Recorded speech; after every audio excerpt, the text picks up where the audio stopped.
The wedding tradition the Marin family guarded for generations revealed its grip long before Elias Marin understood he had been born into a line carrying a rule older than the wooden bones of their ancestral home, because every son in the Marin family took his twin as a bride until one told the truth was not superstition or myth but a ritual that shaped every breath taken inside the Marin estate. The rule surrounded the children from the moment their eyes opened, casting itself into their routines, their upbringing, and the quiet way their parents watched them as if waiting for something inevitable. The Merrin property stood on land carved by shifting seasons and stubborn roots. The house itself was long and low, its roof bowed slightly in the middle, as if the home had spent decades leaning into the weight of what it carried. Behind it stretched the thicket locals avoided after dusk. They said the forest breathed. They said the trees leaned in when no one watched. They said echoes in the woods didn't always belong to living things. Elias and his twin sister Lena were the youngest of 4 twin sets, a pattern that defined their family line for as long as memory could reach. Their grandmother often said the Marins were born in pairs because their souls did not come whole, but split into 2 bodies that had to be bound again before they died. It was spoken like a truth, never questioned, never softened. She governed the house with that same certainty, her presence creaking through the halls as firmly as the floorboards beneath her feet. The house was arranged in 2s. 2 chairs angled toward the hearth. 2 cups set at the far ends of the table. 2 quilts folded precisely in mirrored lines. Elias had grown up believing all families chose symmetry to this degree until he visited the village schoolhouse as a child and realized no one else lived like the Marins. Other families had rooms that did not match. Beds arranged without pattern. Meals served without paired sets. It unsettled him, but Lena seemed untouched by the discovery. She watched their home like it whispered its rules directly into her mind. The older twin sets showed the cost of those rules first. Elias and Emery, the eldest pair, were 17 when their father led them into the old marriage room at the back of the house. The ritual was silent, closed to the world. When the brothers emerged, they did not speak for hours. Something hollow clung to their expressions as if the ritual had reached inside both and pulled a thread taut between them. After the wedding, Emery rarely left his room for weeks at a time. Elias took to wandering the forest, sometimes disappearing until nightfall, returning with mud on his clothes and an expression that avoided every sibling's eyes. The next pair, Rowan and Ruth, entered the ritual a few years later. Rowan had always been gentle, the type of boy who kept quiet near loud voices and studied patterns in the floorboards when others argued. After the ceremony, his gentleness sharpened into a distant, haunted stillness. He avoided sunlight, avoided mirrors, avoided the space beneath the staircase where the floor dipped oddly downward. One winter morning he stepped into the trees behind the estate and never came back. Some said grief pulled him into the woods. Others whispered the ritual had taken more from him than he could survive. By the time Elias and Lena reached 17, the weight of the tradition settled thicker around them. Their grandmother's eyes followed them more intensely. The house seemed to tighten its shape, as if folding inward around the 2 who had not yet fulfilled their purpose. The air inside grew heavier at dusk, and the lanterns that lined the staircase burned lower, casting long shadows that stretched across the floor like reaching arms. Lena began waking outside Elias's room in the mornings, sitting on the floor as if she had fallen asleep while waiting for him to open the door. Their parents refused to discuss it, brushing past them with expressions half-rooted in resignation, half-rooted in fear. Their grandmother simply watched, saying nothing, but her silence spoke more clearly than any warning. The first sign came when the lamps along the hallway lit themselves without a match. The flames rose higher than normal and did not flicker, as if no air dared disturb them. Their grandmother stepped out from the shadows that night and told the twins the house recognized the time had come. She touched their foreheads with her wrinkled hands and murmured a prayer that left the air tasting like iron. The ritual preparation began the next day. Their father brought linen garments from the cedar chest, garments worn by every twin pair before them. Their mother carried out the family ledger, a thick book bound in fading leather, its pages filled with names, dates, and interlocking symbols that formed a pattern Elias did not understand. Lena, however, didn't look away from the symbols. Her eyes followed them with the calmness of someone who already knew what they meant. Strange things began happening around the estate. The forest line moved closer each night as if the trees pressed forward inch by inch. The barnhouse door refused to stay shut despite every latch. The wind circled the chimney without blowing across the fields. Animals avoided the water troughs. Elias felt something watching him from the space beneath the attic trapdoor. Lena walked the halls at night as though following a sound no one else could hear. The night before the ritual, Elias found his grandmother praying in the old parlor, her hands trembling over a bowl of water that reflected a dim red glow. She told him the binding ceremony did not create unity between twins. It restored it. It took what had been separated at birth and returned it to one vessel. Only one twin carried the full lineage forward. The other vanished from the world's memory, absorbed into the surviving soul. Elias felt the truth settle like frost inside his chest. Only one twin survived each ritual. And every generation had accepted it. Lena stood silently behind him, watching the reflection in the water. She already knew which one the lineage favored. She already knew which of them the house would claim. And she did not look afraid. The twin bride chosen for him before he was born became clearer to Elias on the morning their grandmother called the family together in the ancestral hall, a room that had remained locked for most of his childhood and whispered about in the way people speak of places they fear but cannot avoid. The hall sat at the farthest end of the house, its door bowed under the weight of time and layered coats of varnish, yet the wood still carried a faint pulse of life beneath the grain. As Elias stepped inside, the air thickened with the smell of old linen, candle soot, and the dry mineral scent of stone that had never truly warmed in the presence of fire. The walls were lined with portraits of past Marin twins, each pair painted in the same somber tones, standing shoulder to shoulder with the same unsettling stillness. Their eyes seemed to follow whoever passed, recording, judging, remembering. In the center of the hall stood two mannequins dressed in the ceremonial garments brought from the cedar chest the night before. The garments were old but well preserved, stitched with thread that shimmered faintly even in dim light, patterns curling along the hems and shapes reminiscent of roots twisting underground. Elias recognized the garments from the faded drawings in the family ledger, worn by every twin pair since the first Merrin ancestors settled on the land. The sight of them forced his stomach to tighten, as though the fabric itself carried the silence of those who had worn it last. Lena stood on the opposite side of the room, her posture unusually straight, hands folded neatly in front of her. There was no fear in her expression, only a calm awareness that unsettled Elias more than panic would have. She observed the room with a quiet presence that suggested she had been waiting for this moment far longer than he had realized. When her gaze passed over the mannequins, it lingered in a way that made the garments feel less like tradition and more like inevitability.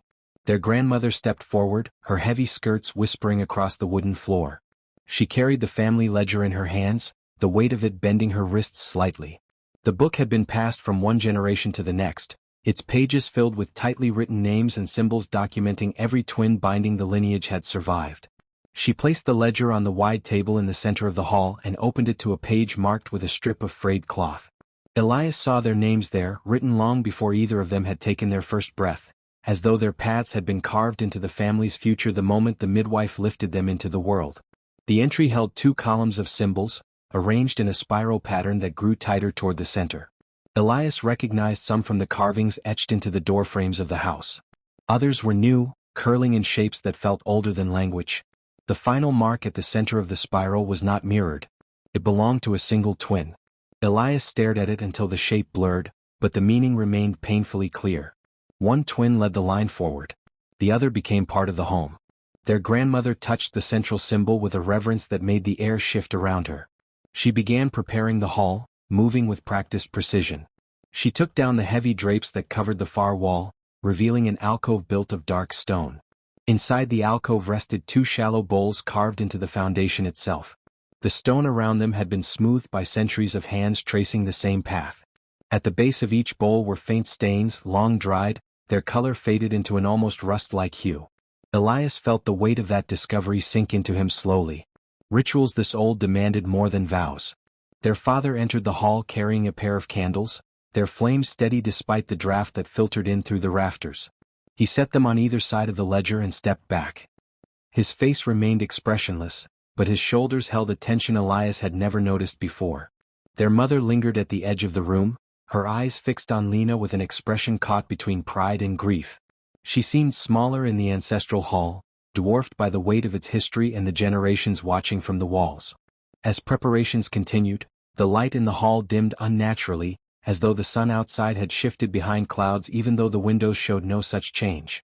Lena moved toward the left mannequin with the ease of someone stepping into a role learned over years rather than days. Elias approached his own mannequin more slowly, feeling his pulse echo in his fingertips. The linen garments hung with an eerie stillness, untouched by drafts that stirred everything else in the room. Their grandmother directed them to prepare, guiding Lena with gentle but firm hands while Elias felt the house itself press closer. He could sense an expectation in the walls, a hum in the floorboards that matched the quickening rhythm of his heartbeat.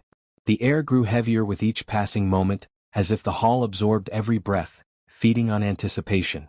Elias began dressing in the ceremonial garment, slipping into the linen that clung coldly to his skin. As he fastened the last clasp, a shiver ran through him and the fabric seemed to settle with a weight that did not belong to cloth alone. On the opposite side of the hall, Lena moved with a grace that made the ritual appear almost natural, as though she understood its meaning far better than anyone else in the room. Once they stood in their garments, their grandmother positioned them facing each other near the center of the hall. The portraits above them stared downward, their painted eyes forming a ring of silent witnesses.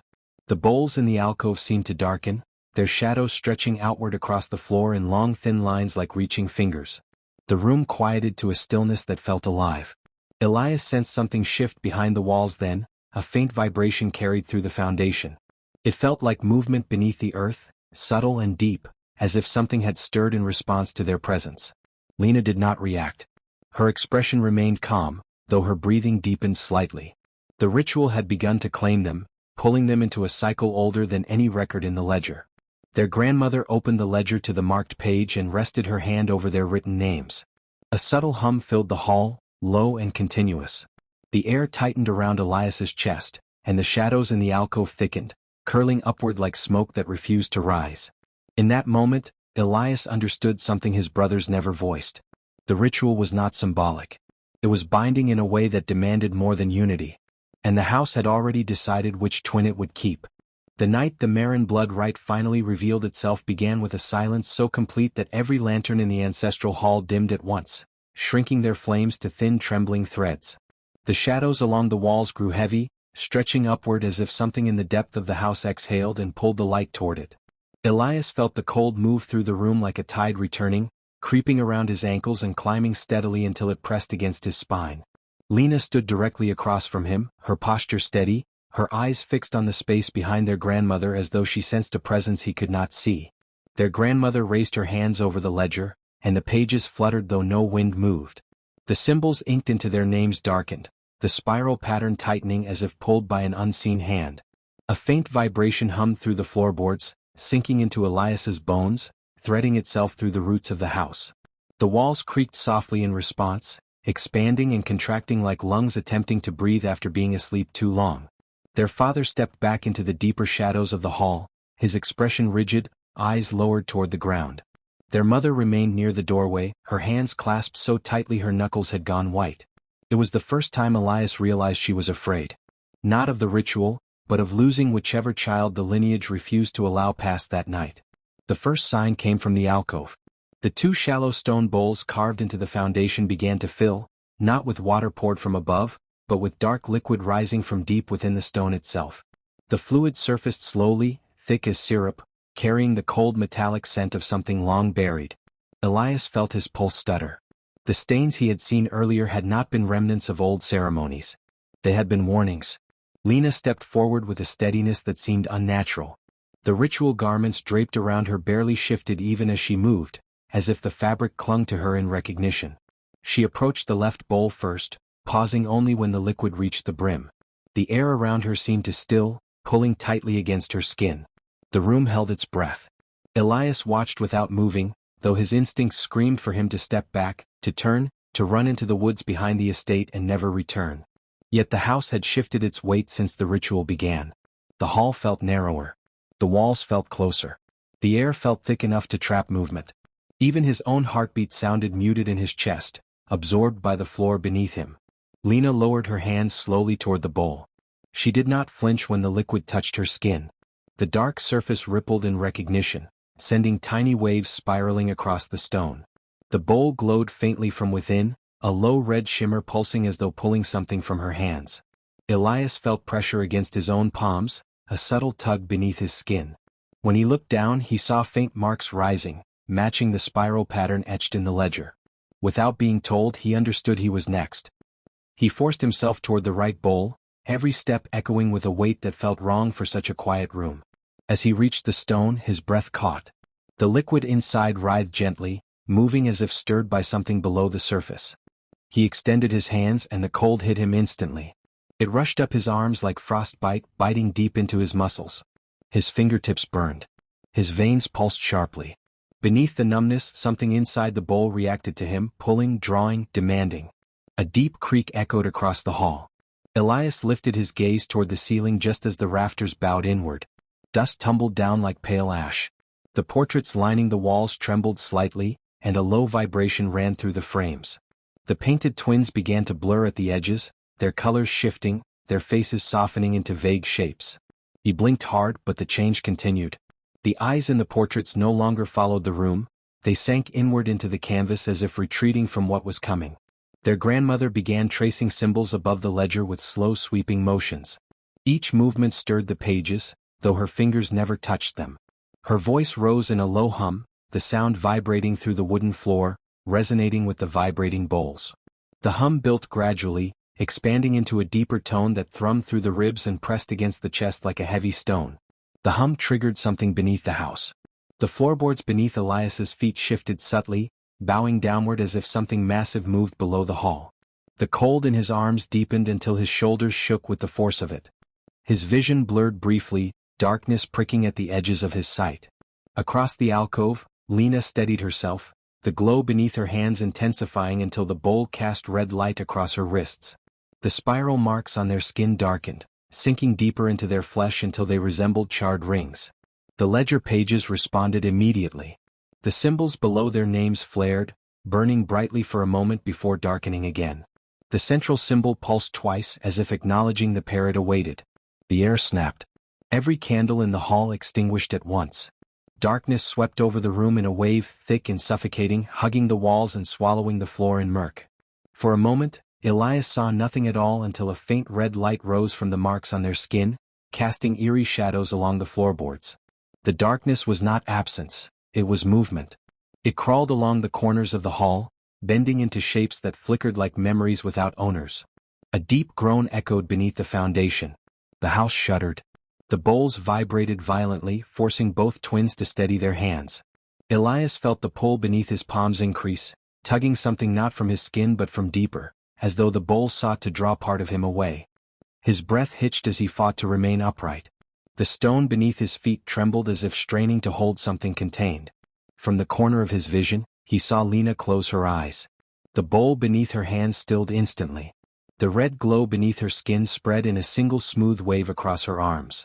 The house responded with a low rumble that vibrated through the walls. Elias felt the shift immediately. The pull from his bowl weakened. The weight in the air twisted. Something turned away from him and toward Lena instead. His pulse stopped briefly in dread. The ritual had chosen. The lineage had marked the one it intended to keep. And the night was not finished with either of them. The first son who lived long enough to break the curse became a possibility only in the moment the ritual turned its full attention toward Lena, because while Elias stood trembling before the stone bowl, feeling the pressure beneath his hands weaken, his sister seemed to merge with the darkness rising through the hall. The glow beneath her skin spread upward from her wrists to her shoulders, illuminating the room with an unearthly red shimmer that cast long trembling shadows behind her. The ancestral hall responded instantly. The floorboards stiffened beneath her bare feet, the rafters groaned with a sharp crack, and the air pressed inward, condensing around her form as if the walls bowed in reverence. Elias felt the shift like a cold blade dragged across the back of his neck. The bowl beneath his palms pulsed once, then went still. The pull he had felt moments earlier vanished completely. The spiral symbol on his skin dimmed and cooled, fading to a faint shadow. The house no longer claimed him. The lineage had turned away. The ritual had decided. The next breath Lena drew seemed to echo through the hall, as though the house inhaled with her. Her posture straightened. Her chin lifted. Her eyes remained closed, but her face carried a calm so profound it bordered on something ancient, something inherited, not learned. She stood still, as if her presence alone completed the bond the ritual demanded. Their grandmother's humming deepened, turning into a low, vibrating chant. The ledger glowed beneath her trembling fingers. The ancestral spiral carved into the page pulsed like a heartbeat, and the central symbol, the one meant for only one twin in each generation, flared as bright as molten iron. The house answered. A deep crack split across the foundation beneath the alcove. Stone dust rained to the floor as something beneath the house rose, dragging sound and shadow with it. The darkness that had slithered along the corners began gathering in the center of the hall, pooling as if seeking form. Elias stepped back instinctively, his breath thick, his heartbeat pounding hard enough to rattle his ribs. Lena did not move. The darkness converged beneath her feet, rising like a slow-moving tide. The shadows wrapped around her ankles not to harm her but to claim her. The glow from her arms likened her to a lantern in a collapsing world. Her grandmother's chant intensified, her voice cracking under the strain. The walls quivered. The rafters bowed. A portrait crashed to the floor behind Elias, the frame splintering, the canvas tearing as though the painted twins wanted to escape what was unfolding. Elias forced himself forward despite every instinct telling him to stay back. His body moved on desperation alone. His mind pulsed with a single truth: Lena had chosen this path for him. She had accepted the role the lineage assigned. She had surrendered herself so Elias could survive. He wanted to call out to her, to reach her, to pull her away from the hungry darkness rising at her feet, but the ritual had no space for mortal action. The hall had become a living thing, and within it he was nothing more than a witness. The darkness thickened around Lena's waist. The glow beneath her skin intensified until it looked as though her bones were lit from the inside. The shadow reached upward around her torso like a cradle, lifting her slightly off the ground. Her grandmother fell to her knees at the ledger, unable to sustain the chant. Her father held his wife back as she lunged forward, sobbing silently. The hall trembled. Dust fell in streams from the beams above. Somewhere deep below, a low growl vibrated through the stone. Elias pressed himself toward the center of the room, his legs shaking.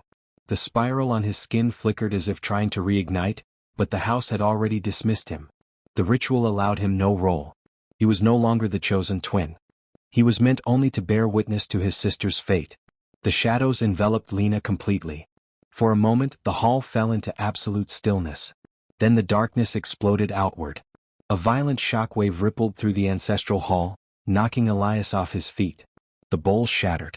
The ledger slammed shut. Every candle in the room flared back to life in a burst of blinding light. The darkness that had swallowed Lena was gone in an instant, leaving nothing but air where she had once stood. Elias pushed himself upright, gasping. The room spun.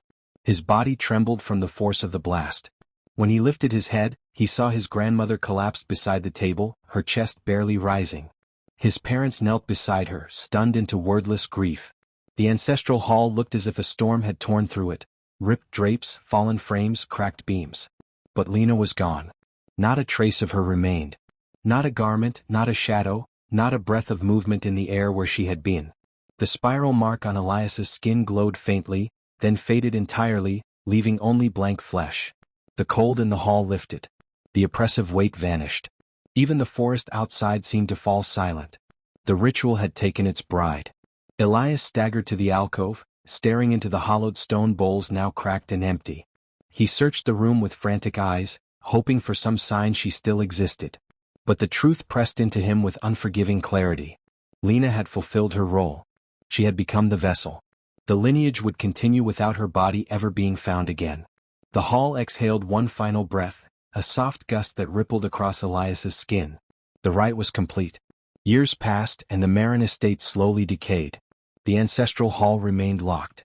No new twins were born to the bloodline. The land grew quieter. The forest no longer leaned inward. The house no longer moaned under midnight winds.